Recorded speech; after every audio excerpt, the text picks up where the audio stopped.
এশিয়ার বিভিন্ন দেশ প্রতিরক্ষা খাতে ব্যয় বাড়াচ্ছে।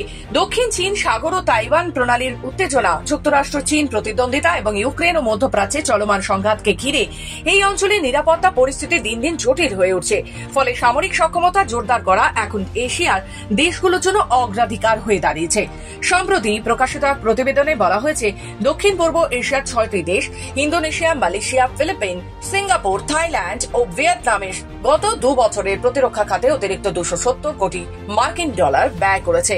এর ফলে এই 6টি দেশের সম্মিলিত প্রতিরক্ষা বাজেট দাঁড়িয়েছে 1050 কোটি ডলারে। তবে ব্যয় বৃদ্ধির পরেও দেশগুলো প্রতিরক্ষা খাতে ব্যয় এখনো মোট দেশজ উৎপাদনের জিডিপি গড়ে 1.5% মতো, যা গত 1 দশক ধরে প্রায় অপরিবর্তিত রয়েছে। প্রতিবেদনটিতে আরও বলা হয়, প্রশান্ত মহাসাগরীয় অঞ্চলের দেশগুলো এখনো যুদ্ধবিমান, ড্রোন, সাবমেরিন, ক্ষেপণাস্ত্র এবং নজরদারি প্রযুক্তি সহ গুরুত্বপূর্ণ সামরিক সরঞ্জামের ক্ষেত্রে আমদানির উপর নির্ভরশীল। তবে দীর্ঘমেয়াদের এই নির্ভরতা কমিয়ে স্বনির্ভরতা অর্জনের দিকেই নজর দিচ্ছে অনেক দেশ। ব্যুরো রিপোর্ট, খবর বাংলা।